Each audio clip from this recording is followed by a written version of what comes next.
बिहार विधानसभा चुनाव के दौरान महागठबंधन ने सीएम फेस के साथ ही डिप्टी सीएम के नाम का भी ऐलान कर दिया है।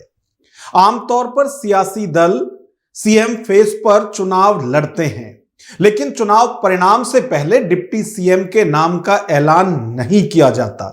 ऐसे में सवाल यह उठता है कि आखिर उप मुख्यमंत्री कौन बन सकता है और कितने उप मुख्यमंत्री बनाए जाएंगे, इसका फैसला कौन और कैसे करता है। क्या आपके मन में भी यह सवाल कौतूहल मचा रहा है? तो चलिए आज विश्लेषण में इसी पर चर्चा करते हैं कि किसी भी राज्य में उप मुख्यमंत्री पद का नाम कैसे तय किया जाता है और इसकी शुरुआत कहां से हुई। साथ ही हम आपको यह भी बताएंगे कि भारत के पहले उप मुख्यमंत्री कौन और किस राज्य से थे। नमस्कार, मैं हूं नगेंद्र भाटी। उप मुख्यमंत्री संवैधानिक पद नहीं है, इसका कोई संविधान में जिक्र भी नहीं है, लेकिन फिर भी सियासी दल, गठबंधन के घटक दल और कई बार जातीय तालमेल को साधने के लिए उप मुख्यमंत्री बनाते रहे हैं। ऐसे में सबके मन में सवाल उठता है कि क्या डिप्टी सीएम का पद वास्तव में होता है। आइए समझते हैं संविधान का अनुच्छेद 163 और 164 में मुख्यमंत्री और मंत्रिमंडल से जुड़े प्रावधान क्या हैं। अनुच्छेद 163(1) कहता है कि राज्यपाल को सलाह देने के लिए मुख्यमंत्री के नेतृत्व में मंत्रिमंडल होगा। इसमें प्रावधान है कि मुख्यमंत्री की नियुक्ति राज्यपाल करेंगे और मुख्यमंत्री की सलाह पर मंत्रिमंडल की नियुक्ति भी राज्यपाल ही करेंगे। हालांकि इन दोनों अनुच्छेदों में डिप्टी सीएम पद का जिक्र नहीं है। डिप्टी सीएम के पद को राज्य में कैबिनेट मंत्री के बराबर समझा जाता है। डिप्टी सीएम को भी वही सैलरी और वही सुविधाएं मिलती हैं जो एक कैबिनेट मंत्री को मिलती हैं। लोगों के मन में यह जानने की उत्सुकता होती है कि जब संविधान में डिप्टी सीएम का कोई उल्लेख ही नहीं है, तो क्या डिप्टी सीएम असंवैधानिक पद है? इसी साल 12 फरवरी को सुप्रीम कोर्ट ने डिप्टी सीएम की नियुक्ति पर फैसला सुनाया था। तत्कालीन chief justice DY Chandrachud, justice JB Pardiwala और जस्टिस मनोज मिश्रा की बेंच ने कहा था कि डिप्टी सीएम का पद असंवैधानिक नहीं है। दरअसल सुप्रीम कोर्ट में डिप्टी सीएम की नियुक्तियों को असंवैधानिक बताते हुए एक याचिका दायर की गई थी। यह याचिका पब्लिक पॉलिटिकल पार्टी नाम की संस्था ने दायर की थी और उसने सुप्रीम कोर्ट से डिप्टी सीएम की नियुक्ति पर रोक लगाने की मांग की थी।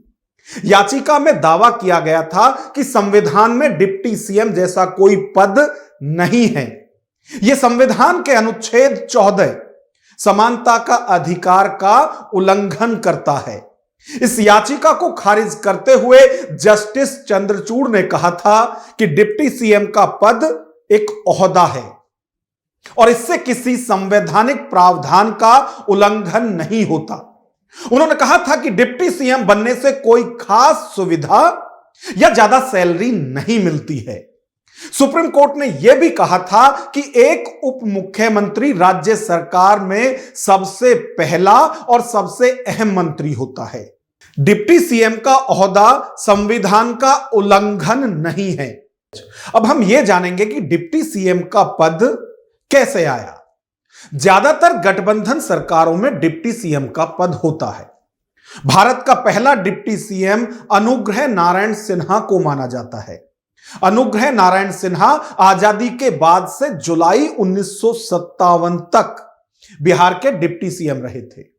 उनके बाद 1967 में कर्पूरी ठाकुर बिहार के दूसरे डिप्टी सीएम थे। हिंदुस्तान की सियासत में डिप्टी सीएम का चलन गठबंधन की सरकारों में आपसी तालमेल बिठाने के लिए होता रहा है, जिसमें किसी एक दल से सीएम होता है और दूसरे घटक दलों से डिप्टी सीएम बनाए जाते हैं। लेकिन अब तो पूर्ण बहुमत की सरकारों में भी जातीय नाराजगी दूर करने के लिए भी उप मुख्यमंत्री बनाए जा रहे हैं।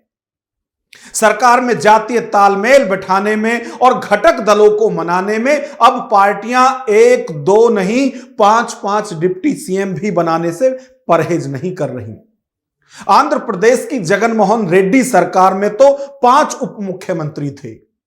कई राज्यों में बीजेपी की पूर्ण बहुमत की सरकार होने के बाद भी मंत्रिमंडल में जातीय तालमेल बिठाने के लिए 2-2 डिप्टी सीएम बनाए गए हैं। उप मुख्यमंत्री के पद का संविधान में कोई उल्लेख नहीं है।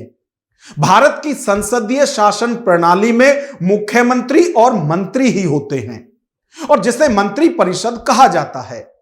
किसी मंत्री के अहम को शांत करने हेतु उसे उप मुख्यमंत्री का तमगा दे दिया जाता है, अन्यथा अन्य मंत्रियों की भांति मुख्यमंत्री उसे भी कभी भी मंत्रिमंडल से निकाल सकते हैं। अधिक से अधिक मुख्यमंत्री की अनुपस्थिति में वह मंत्रिमंडल की बैठक की अध्यक्षता कर सकता है, लेकिन एजेंडा क्या होगा यह सब मुख्यमंत्री के संज्ञान के बिना वो तय नहीं कर सकता। अन्य शब्दों में हम कह सकते हैं कि राजनीतिक व्यवस्था में मुख्यमंत्री द्वारा किसी मंत्री के पद का नामकरण कर उप मुख्यमंत्री के तौर पर कर दिया जाता है। अब आप इसको ऐसे भी समझ सकते हैं कि जब राज्यपाल शपथ दिलाते हैं तो मुख्यमंत्री को तो मुख्यमंत्री के पद की शपथ दिलाई जाती है, लेकिन उप मुख्यमंत्री को उप मुख्यमंत्री पद की कोई शपथ नहीं दिलाई जाती। उसे मंत्रिमंडल यानी मंत्री पद की शपथ दिलाई जाती है। और यह पहली बार ऐसा नहीं है। जिस तरह से उप मुख्यमंत्री संवैधानिक पद नहीं है, उसी तरह से उप प्रधानमंत्री भी कोई संवैधानिक पद नहीं है। लेकिन इसके बावजूद भी जिस तरह से आजादी के बाद से ही उप मुख्यमंत्री बनाए गए, उसी तरह से आजादी के बाद से ही उप प्रधानमंत्री भी बनाए गए हैं। और देश के पहले उप प्रधानमंत्री सरदार वल्लभ भाई पटेल थे।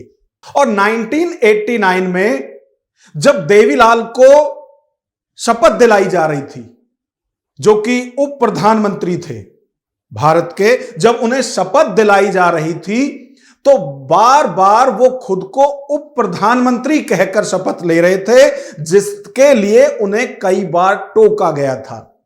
यानी कि साफ है, ना तो उप मुख्यमंत्री और ना ही उप प्रधानमंत्री ये संवैधानिक पद नहीं है, लेकिन यह एक सियासी मजबूरी जरूर है। अब आप इसको ऐसे समझिए कि सिर्फ गठबंधन की सरकारों में ही उप मुख्यमंत्री नहीं बनाए जा रहे।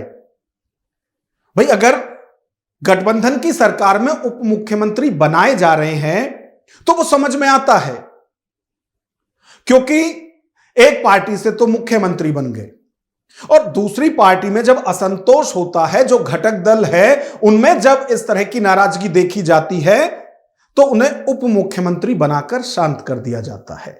लेकिन पिछले कुछ सालों से पूर्ण बहुमत की सरकारों में भी डिप्टी सीएम बनाए जा रहे हैं। यानी एक ही पार्टी की पूर्ण बहुमत की सरकार है, यहां तक कि प्रचंड बहुमत की सरकार है, उसके बाद भी डिप्टी सीएम बनाए गए हैं। और दिल्ली में तो 70 में से 67 सीट आम आदमी पार्टी की आई थी। अब आप सोचिए कि क्या इससे भी ज्यादा प्रचंड बहुमत किसी को मिल सकता है। लेकिन उसके बावजूद भी मनीष सिसोदिया को केजरीवाल सरकार में डिप्टी सीएम बनाया गया था। यानी यह एक तरह से कद दिखाने की कोशिश होती है कि मुख्यमंत्री के बाद पूरे मंत्रिमंडल में यदि कोई है तो वो डिप्टी सीएम है, और उस तरह के मंत्री पद भी उनको दिए जाते हैं। उसी तरह से आप देखिए कि 2017 और फिर 2022 के यूपी विधानसभा चुनाव में बीजेपी पूर्ण बहुमत में है, लेकिन इसके बावजूद भी जातीय नाराजगी दूर करने के लिए, जातीय तालमेल बिठाने के लिए 2-2 डिप्टी सीएम बनाए गए। अब सिर्फ ये उत्तर प्रदेश की बात नहीं है, राजस्थान में आप देखिए, मध्य प्रदेश में आप देखिए, बीजेपी की पूर्ण बहुमत की सरकार है, लेकिन वहां भी डिप्टी सीएम बनाए गए हैं। तो ये अब सियासी दलों की राजनीतिक मजबूरी भी बन गया है कि जहां मुख्यमंत्री है तो साथ में उप मुख्यमंत्री भी बनाए जाएं। और अब आप इसको इस तरह से देखिए कि देश में बिहार वो राज्य था जिसमें सबसे पहले डिप्टी सीएम बनाए गए थे, और बिहार ही ऐसा पहला राज्य है जिसमें चुनाव परिणाम आने से पहले ही डिप्टी सीएम के नाम की घोषणा कर दी गई है महागठबंधन की तरफ से, मुकेश सहनी के रूप में। और उसके बाद से ही लगातार यह चर्चा हो रही है कि जब यह पद संवैधानिक नहीं है, जब इस पद के लिए संविधान में कोई उल्लेख ही नहीं है, तो फिर इसको इतनी महत्वता क्यों दी जा रही है। अब ऐसे में हम आपसे जानना चाहते हैं कि डिप्टी सीएम के पद को लेकर जो लगातार सवाल उठते रहे हैं कि जब संविधान में इसका कोई जिक्र नहीं है, जब संविधान में इसकी कोई फिक्र नहीं है, तो फिर क्यों बार बार राज्य दर राज्य डिप्टी सीएम बनाए जा रहे हैं। तो कमेंट बॉक्स में अपनी राय हमें जरूर बताएं। नमस्कार।